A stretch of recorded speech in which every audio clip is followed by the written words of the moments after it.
রাষ্ট্র ক্ষমতায় ডক্টর মোহাম্মদ ইউনূস এই মুহূর্তে কি করছেন? তার হাতে আমাদের রাষ্ট্র কতটা নিরাপদ? অথবা এই রাষ্ট্রের জনগণ দ্বারা, রাষ্ট্রের মেশিনারি দ্বারা তিনি কতটা নিরাপদ? এই বিষয়গুলো আলোচনা করার সময় এসেছে। এর কারণ হলো ডক্টর মোহাম্মদ ইউনূসকে নিয়ে আমাদের সুদীর্ঘকালের একটা স্বপ্ন ছিল। তিনি যে সময়টিতে নোবেল পুরস্কার পেলেন তখন থেকে তাকে নিয়ে আমাদের আশা এবং আকাঙ্ক্ষা একেবারে হিমালয়ের চূড়া ছাড়িয়ে গেল। আমরা ভাবতে আরম্ভ করলাম যা কিছু কল্যাণকর সবই ডক্টর মোহাম্মদ ইউনূসকে দ্বারা করা সম্ভব। আমরা আরও ভাবতে শুরু করলাম যে ইউনূস সাহেবের মতো যদি একজন মানুষ রাষ্ট্র ক্ষমতায় বসতেন, এ জাতির নেতৃত্ব দিতেন, তাহলে আমাদের যে দুর্ভাগা জাতি, হাজার বছর ধরে আমরা যে অনিশ্চয়তার পথে হাঁটছি, যে ভুল এবং ভ্রান্তির কবলে পড়ে, ঘূর্ণি পাকে পড়ে আমরা শুধু বারবার এই বটমলেস বাস্কেটে পরিণত হচ্ছি। আমাদের দেশে যে রাজনৈতিক নেতৃবৃন্দ, তাদের সম্পর্কে আমাদের অনেক অভিযোগ। এদের না আছে শিক্ষা, না আছে দীক্ষা, না আছে সততা, না আছে উদ্ভাবনী ক্ষমতা, আরও কত কী। সেখানে যদি ডক্টর মোহাম্মদ ইউনূস আসেন, আমাদের এই দেশটি জান্নাতে পরিণত হবে এবং আমরা বিশ্বের বুকে মাথা উঁচু করে দাঁড়াতে পারবো। ডক্টর মোহাম্মদ ইউনূস যখন পশ্চিমা দুনিয়াতে যান এবং সেই ছবিগুলো তিনি যখন প্রচার করেন বা পশ্চিমা মিডিয়াগুলো যখন প্রচার করে, তখন আমাদের গর্বের কোনো অন্ত অতীতে থাকেনি, এখনও নেই। আমরা মনে করেছি যে বিশ্ব মানচিত্রে বাংলাদেশের যে মর্যাদা, সেই মর্যাদার আসনটি একমাত্র ডক্টর মোহাম্মদ ইউনূসের মতো বিশ্বমানের একজন ব্যক্তিত্ব দ্বারাই সম্ভব।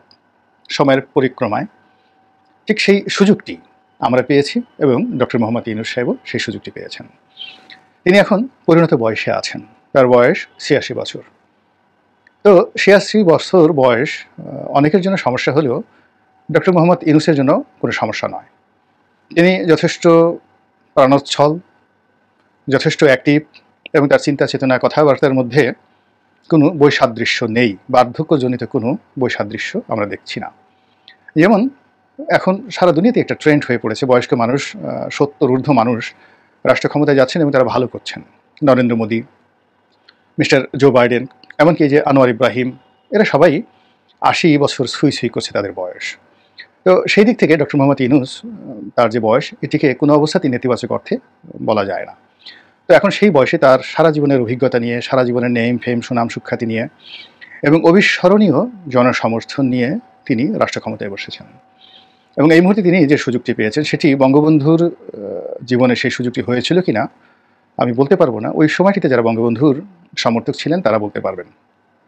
কিন্তু এখন বাস্তবতা হলো যে ডক্টর মোহাম্মদ ইউনূসের পেছনে ঠিক আগস্ট মাসের পুরোটা সময় সারা বাংলাদেশের আপামর জনসাধারণ, এমনকি যারা আওয়ামী লীগ করতেন, তাদের একটা বিরাট আশা ছিল, আকাঙ্ক্ষা ছিল। কিন্তু 15ই আগস্টের পর থেকে সেই আশা আকাঙ্ক্ষা ক্রমশ ফিকে থেকে ফিকেতর হতে থাকে এবং ধূসর থেকে ক্রমশ সেটি ধূসরতর হতে থাকে। তাকে নিয়ে আমাদের যে স্বপ্ন, যে কল্পনা, সব কল্পনা এবং স্বপ্ন ধীরে ধীরে ধীরে ধীরে মরে যেতে থাকে। এর কারণ হলো আমরা তার যে মুভমেন্ট, তার যে চলাফেরা, এই চলাফেরার মধ্যে রাষ্ট্র পরিচালনা করার যে নায়কোচিত মনোভাব। ঠিক সেই হিন্দি সিনেমাতে একটা সিনেমা রয়েছে নায়ক, অনিল কাপুরের সেই বিখ্যাত সিনেমা নায়ক, অথবা বাংলা সিনেমাতে ফাটা কেষ্ট। ঠিক এইরকম একটা ক্যারিশম্যাটিক দ্রুততা একজন রাষ্ট্রনায়কের বা সরকার প্রধানের চরিত্রে থাকা দরকার। সেটি সবাই ডক্টর মোহাম্মদ ইউনূসের কাছ থেকে আশা করেন, কিন্তু তিনি সেই জিনিসটি করতে পারেননি। তিনি যেভাবে আমেরিকাতে গিয়ে বিল ক্লিন্টনের সঙ্গে প্রাণবন্ততা দেখাতে পারেন, যেভাবে জো বাইডেনের সঙ্গে ছবিতে পোজ দিতে পারেন, যেভাবে জাতিসংঘে গিয়ে ভাষণ দিতে পারেন, কিংবা ঢাকা এয়ারপোর্টে ছুটে গিয়ে যেভাবে আনোয়ার ইব্রাহিম সাহেব, মানে মালয়েশিয়ার প্রধানমন্ত্রী, তাকে অভ্যর্থনা জানাতে পারেন, তার সঙ্গে প্রাণবন্ত তিনি সময় কাটাতে পারেন এবং তার চেহারার মধ্যে যেভাবে উজ্জ্বলতা ফুটে ওঠে, যে স্মার্টনেস আমরা দেখতে পাই, কেন একই ধরনের স্মার্টনেস আমরা মির্জা ফখরুলের সঙ্গে বৈঠক করার সময় দেখি না? একই রকমের স্মার্টনেস আমরা কেন জামাতের আমিরের সঙ্গে বৈঠকে আমরা দেখতে পাই না? কিংবা তিনি যখন তার উপদেষ্টা মণ্ডলীদের সঙ্গে বৈঠকে বসেন, কেন তার মধ্যে প্রাণবন্ততা থাকে না? কেন তিনি হাসি খুশি থাকেন না? কেন তার কণ্ঠে লালিত্য থাকে না, দৃঢ়তা থাকে না? এই বিষয়গুলো আমাদেরকে ভাবিয়ে তুলেছে। ইতিমধ্যে আমরা দেখেছি যে তিনি বেশ কিছু বক্তব্য দিয়েছেন যাকে পুরো জাতিকে হতাশ করেছে। তিনি বঙ্গবন্ধু নিয়ে, ৩২ নম্বর নিয়ে, মুক্তিযুদ্ধ নিয়ে যে সকল কথা বলেছেন, শেখ হাসিনাকে আনা, বিচার করা, এগুলো নিয়ে যে কথাগুলো বলেছেন, কোনো কথাই রাজনৈতিক হয়নি, আশা জাগা নেওয়া হয়নি, বরং যথেষ্ট বিতর্ক তৈরি করেছে। বিশেষ করে ভয় যাবে আমেরিকার সঙ্গে তার যে সাক্ষাৎকারটি, এটি একেবারে রীতিমতো ফ্লপ করেছে। তিনি সাংবাদিকদের সঙ্গে রেগে গিয়েছিলেন, কাউন্টার প্রশ্ন করেছেন, তার চোখ মুখ সব এলোমেলো হয়ে গিয়েছিল এবং তার ক্রোধ এবং বিরক্তি তিনি কোনো অবস্থাতেই লুকিয়ে রাখতে পারেননি। যারা বিশ্বনায়ক হন রাজনীতির অঙ্গনে, তারা অনেক সময় এরকম বিরূপ পরিস্থিতিতে পড়েন। নেলসন ম্যান্ডেলা যখন দক্ষিণ আফ্রিকা থেকে আমেরিকাতে এলেন, তখন আমেরিকার সাংবাদিকরা তাকে জিজ্ঞাসা করেছিলেন যে সারা দুনিয়া যাদেরকে সন্ত্রাসী মনে করে, যেমন ধরুন কিউবা, যেমন ধরুন ইয়াসির আরাফাত, যেমন ধরুন ইসলামীর অন্য সংগঠনগুলো, লিবিয়ার গাদ্দাফি, এদের সঙ্গে কেন তার এত বন্ধুত্ব? এবং এটার তিনি এত চমৎকার একটা উত্তর দিয়েছেন যেটি বিশ্ব রাজনীতির ইতিহাসে একটা মাইলস্টোন হয়ে থাকবে। চমৎকার, অসাধারণ একটি বক্তব্য দিয়েছিলেন। তিনি বলেছিলেন যে পশ্চিমাদের একটা প্রধান সমস্যা, তারা সবসময় মনে করে যে তাদের বন্ধু আপনার বন্ধু হওয়া উচিত এবং তাদের শত্রু আপনার শত্রু হওয়া উচিত। কিন্তু দক্ষিণ আফ্রিকা বা আমরা এটা মনে করি না। আমরা মনে করি আমাদের সঙ্গে যারা বন্ধুর মতো আচরণ করেছে কেবল তারাই আমাদের বন্ধু, এবং যারা আমাদের সঙ্গে শত্রুর মতো আচরণ করেছে তারাই আমাদের শত্রু। আমাদের যখন খুব বিপদ ছিল তখন গাদ্দাফি আমাদেরকে সাহায্য করেছে, ফিদেল ক্যাস্ট্রো আমাদেরকে সহযোগিতা করেছে, আমরা কেন তার প্রতি অকৃতজ্ঞ হব? তো এরকম অসাধারণ তার যে বাগ্মিতা, প্রত্যুৎপন্ন মতিত্ব, পুরো যাকার যিনি নিউজ প্রেজেন্টার ছিলেন তাকে ভ্যাবাচাকা খাইয়ে দিয়েছে। একইভাবে মোহাম্মদ আলী কেলে, তারও অসাধারণ কতগুলো টেলিভিশন সাক্ষাৎকার রয়েছে। তো সেই দিক থেকে এই যাবৎকালে উনি যে কয়টি সাক্ষাৎকার দিয়েছেন সেটি এপির সঙ্গে দিয়েছেন, ভয়েস অব আমেরিকার সঙ্গে দিয়েছেন, নিউ ইয়র্ক টাইমসের সঙ্গে দিয়েছেন, প্রায় সব যে সাক্ষাৎকার অরাজনৈতিক এবং তার কোনো বক্তব্য মানুষের মনে আশা জাগায়নি, বরং উল্টো অনেক অনেক বিতর্ক তৈরি করেছে। তো উনি তো বিশ্ব মিডিয়াকে মোকাবেলা করা মানুষ। বিশ্বের তাবৎ মিডিয়াতে তিনি নিজেকে যেভাবে মহাপুরুষ হিসেবে প্রতিষ্ঠা করেছেন, সেটা তার আপন গুণাবলীর কারণে হোক কিংবা আপন কৌশলের কারণে হোক, সেটি মিডিয়াগুলো স্বতঃস্ফূর্তভাবে হয়তো করেছে অথবা তিনি সেটি অ্যারেঞ্জ করেছেন, হোয়াট এভার মেবি, কিন্তু তিনি বিশ্ব মিডিয়ার একজন আলোচিত ব্যক্তিত্ব। মিডিয়াতে কী করে কথা বলতে হয়, কীভাবে মিডিয়া ম্যানেজ করতে হয়, কীভাবে অডিয়েন্সকে নিজের পক্ষে রাখতে হয়, এটি সম্ভবত ডক্টর মোহাম্মদ ইউনূসের চাইতে এই মুহূর্তে বাংলাদেশে দ্বিতীয় কোনো ব্যক্তি নেই যে বড়াই করে বলতে পারে আমি ডক্টর ইউনূসের চাইতে ভালো জানি। তো সেই ডক্টর মোহাম্মদ ইউনূস তিনি কেন মিডিয়ার সামনে কথা বলতে এসে বারবার ভুল করছেন, বারবার বিপথে যাচ্ছেন, বারবার লোকজনকে বিক্ষুব্ধ করছেন এবং একটার পর একটা সমস্যা তৈরি করে চলছেন? অবস্থা দৃষ্টি মনে হচ্ছে তিনি হতাশ। অর্থাৎ তিনি যে আশা নিয়ে, যে ভরসা নিয়ে, যে দৃঢ়তা নিয়ে, যে আশা নিয়ে, যে আকাঙ্ক্ষা নিয়ে রাষ্ট্র ক্ষমতায় এসেছিলেন, সম্ভবত সেটা তিনি পারছেন না।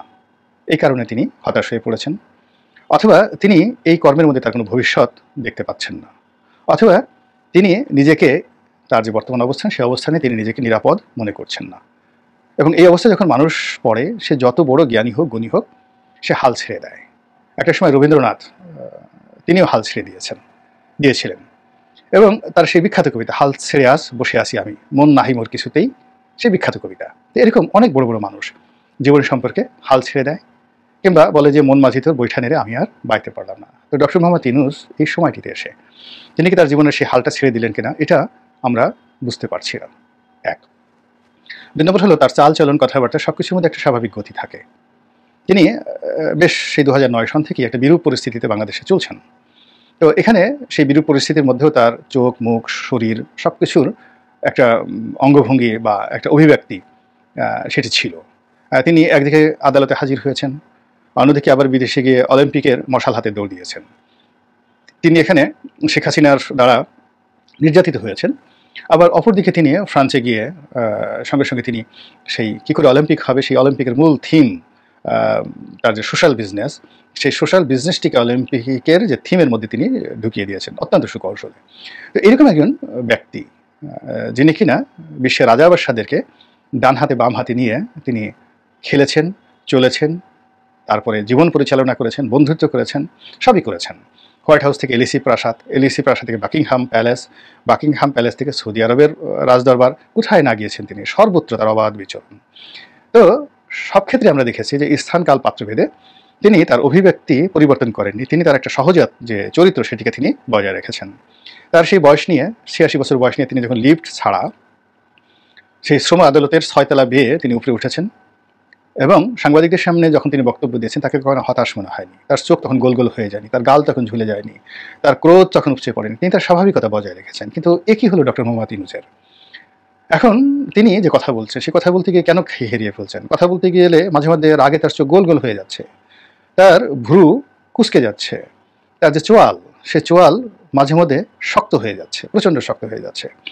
তিনি বিরক্ত হচ্ছেন এবং তিনি তার যে বডি ল্যাঙ্গুয়েজ, সেই বডি ল্যাঙ্গুয়েজটি তিনি স্বাভাবিক রাখতে পারছেন না, তার মতো রাখতে পারছেন না। এটি তার জন্য যেভাবে বিপজ্জনক, আমাদের জন্য আরও অনেক অনেক বিপজ্জনক। একজন ডক্টর মোহাম্মদ ইউনূসকে বানানোর জন্য এবং তাকে রাষ্ট্র ক্ষমতায় বসানোর জন্য এদেশের বহু মানুষ অক্লান্ত পরিশ্রম করেছেন, যাদেরকে তিনি চিনেনও না, জানেনও না। বহু মানুষ তার জন্য দোয়া করেছেন, বহু মানুষ তার সফলতা কামনা করেছেন, বহু মানুষ তার জন্য নিগৃহীত হয়েছেন শাসক গোষ্ঠী দ্বারা, বহু মানুষ তার জন্য জেলে গিয়েছেন, বহু মানুষ তার জন্য সর্বস্ব হারিয়েছেন। তো কাজেই তিনি যদি হাল ছেড়ে দেন, তিনি যদি ব্যর্থ হন, তা কেবল তার মধ্যেই সীমাবদ্ধ থাকবে না, বহু মানুষের জীবনকে, লক্ষ লক্ষ নয় কোটি কোটি মানুষের জীবনকে তছনছ করে ছেড়ে দেবে। অনুরোধ, মেডিটেশন করুন, মেডিটেশন করুন, যোগ ব্যায়াম করুন, ধ্যানে বসুন, নামাজ কালাম বেশি করে পড়ুন, কোরআন শরীফ পড়ুন, নিজের সিদ্ধান্তের উপর স্থির থাকুন এবং প্রতিদিন ঘটা করে, একদম অনুষ্ঠান করে 1 থেকে 2 ঘন্টা একা থাকুন। তানহা, কোনো রকম কাজ করবেন না, একা থাকুন এবং স্বাধীন মতো চিন্তা করুন।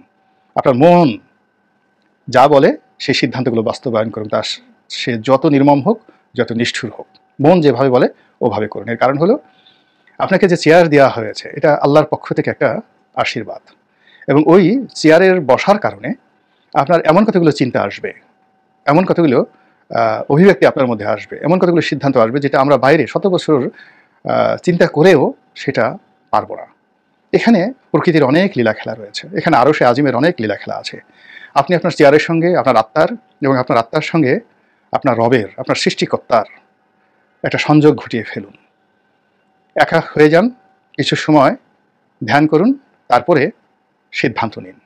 সেই সিদ্ধান্ত যদি এমন হয় অর্ধেক 50-50, এমন আছে আপনি মরে যেতে পারেন, আমরা মরে যেতে পারি, কিন্তু আপনার কাছে মনে হচ্ছে মানে জিতলে গাজী, মরলের শহীদ, এরকম একটা কিছু হবে। ওইরকম কঠিন সিদ্ধান্ত নিন, দেখবেন সব কিছু ইনশাল্লাহ স্বাভাবিক হয়ে গেছে।